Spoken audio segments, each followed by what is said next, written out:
Exiled to Siberia. A short story by Leo Tolstoy. In the city of Vladimir lived a young merchant named Askanov. He owned 2 stores and a dwelling house. Askanov was attractive in person, blonde, curly-headed, and a lover of jollity and song. He drank in his youth, and when intoxicated, he quarreled. But when once married, he drank very rarely. One day in summer, he decided to attend the fair at Nizhny Novgorod. As he was bidding his family farewell, his wife said to him, "Ivan, do not go today. I had a bad dream about you." Askanov began to laugh and replied, "You fear I will commit some folly at the fair." His wife answered, "I do not myself exactly know what I fear, only I had a bad dream. I saw you as you came from the city. You took off your cap, and all at once I saw that your head was quite white." Askanov began to laugh more cheerily still.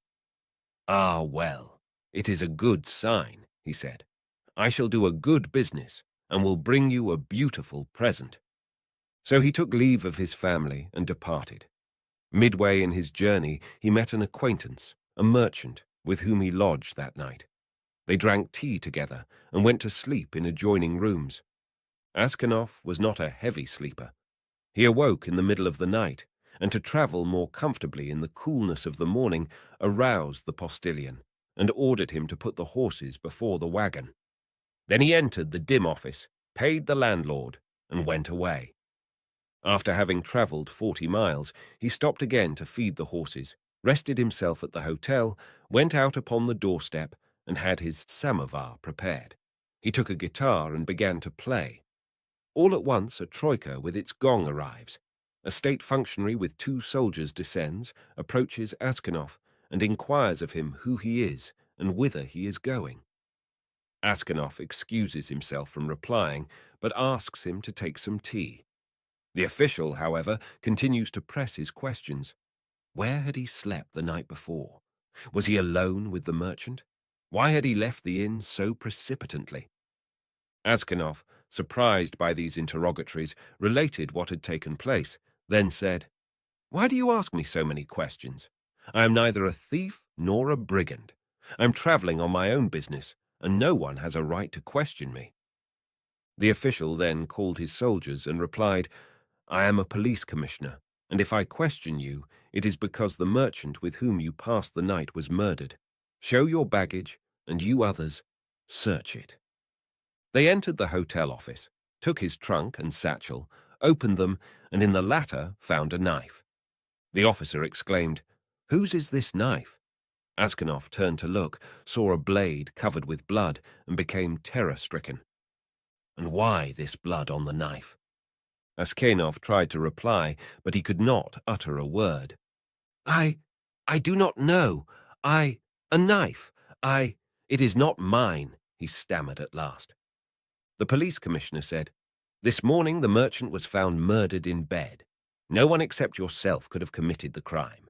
The rooms were locked from the inside, and within was no one but you and he.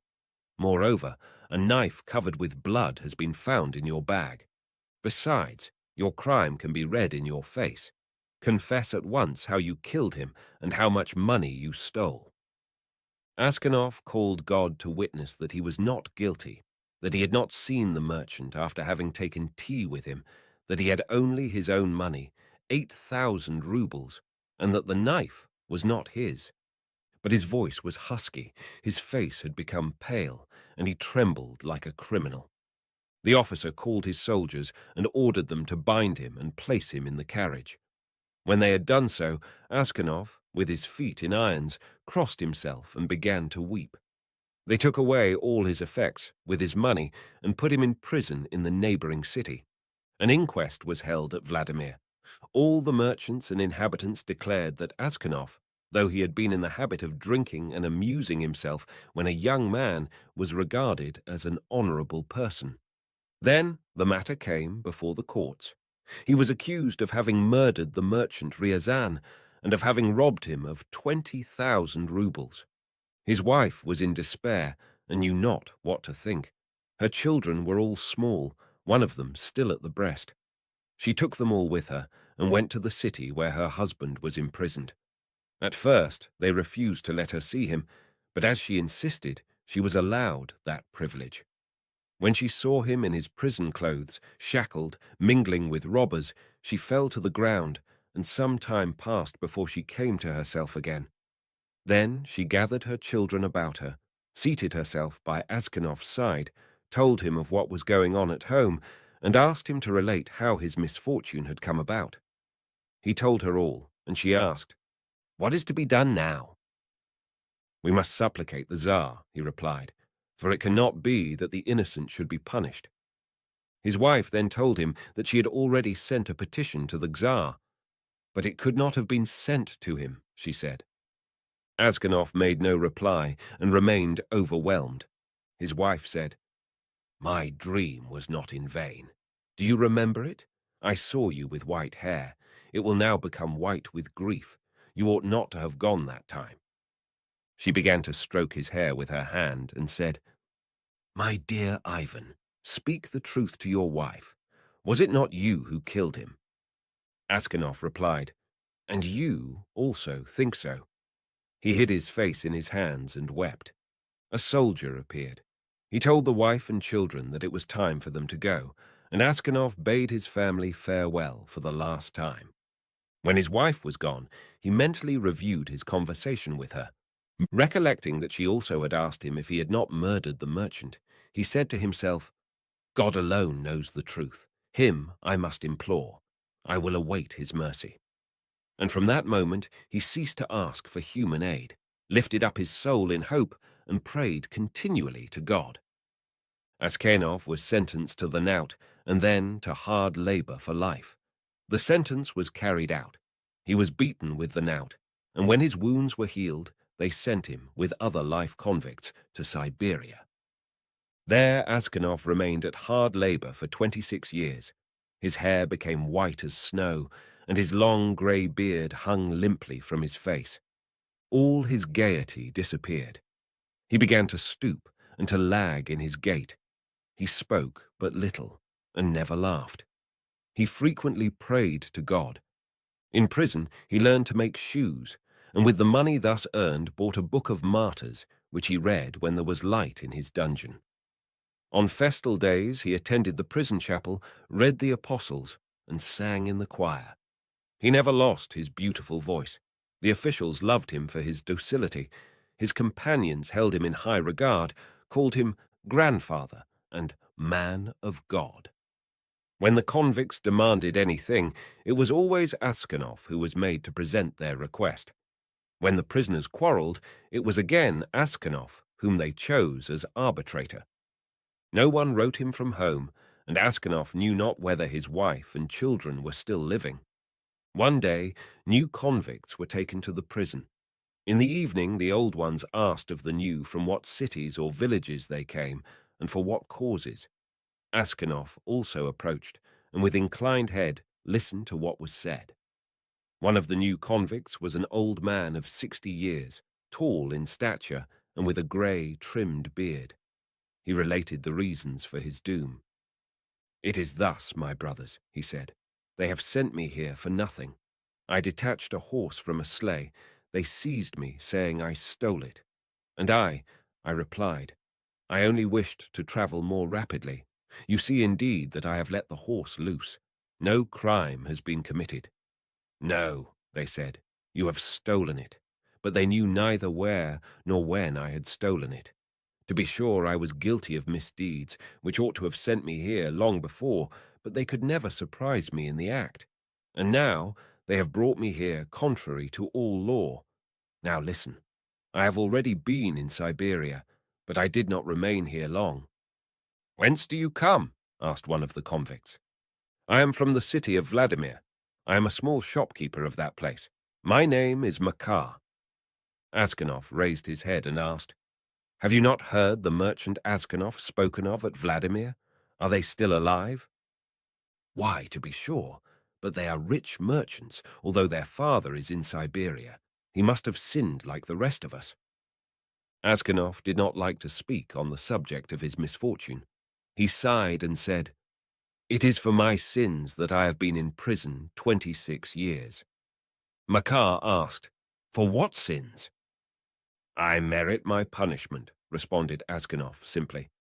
He would say nothing more. But the other convicts related to the newly arrived why Askanov found himself in Siberia, how someone, during the journey, had murdered the merchant and placed a bloody knife among Askanov's baggage, and how, by reason of that, he had been unjustly condemned. In hearing this, Makar cast a glance upon Askanov, struck his knees with his hands, and exclaimed, Oh, what a wonder! This is a miracle. Ah, you have grown quite old, grandfather. They asked why he was so astonished, where he had seen Askanov. But Makar did not reply. He merely said, It is a miracle, brothers, that fate has reunited us here. These expressions convinced Askanov that this man must be the assassin, and he said to him, Have you heard this affair spoken of before, Makar? Or have you indeed seen me elsewhere than here? What? I have heard it spoken of. The earth is full of ears, a Russian proverb. But it is a long time since that affair took place, and I've forgotten the particulars they told me. Perhaps you learned who killed the merchant? Asked Askanov. Makar began to laugh and said, As it was in your bag, the knife was found. You doubtless killed him yourself. If it should be that someone else put the knife there, why, not caught, not a thief. And moreover, how could he have placed the knife in your bag? You had it under your head. You must have heard. On hearing these words, Askanov perceived clearly that he was the person who had killed the merchant.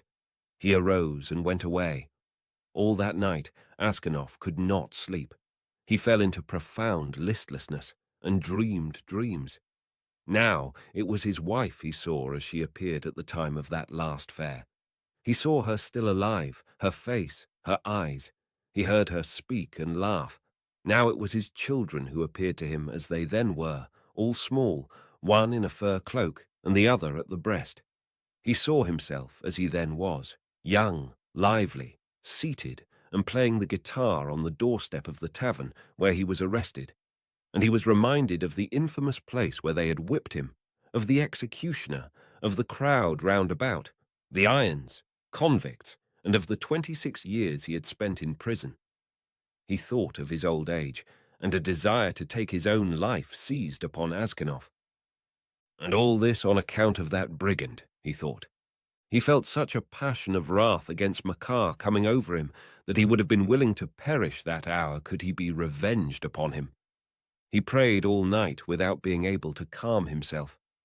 The next morning he did not approach nor look at Makar. 15 days passed thus. Askanov could not sleep at night, and during the day he felt such a weariness that he knew not what to do with himself.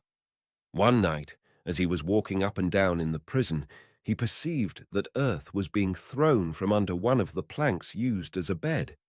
He stopped to see what was going on, and all at once Makar came quickly from beneath the bed and looked at Askanov with an expression of terror.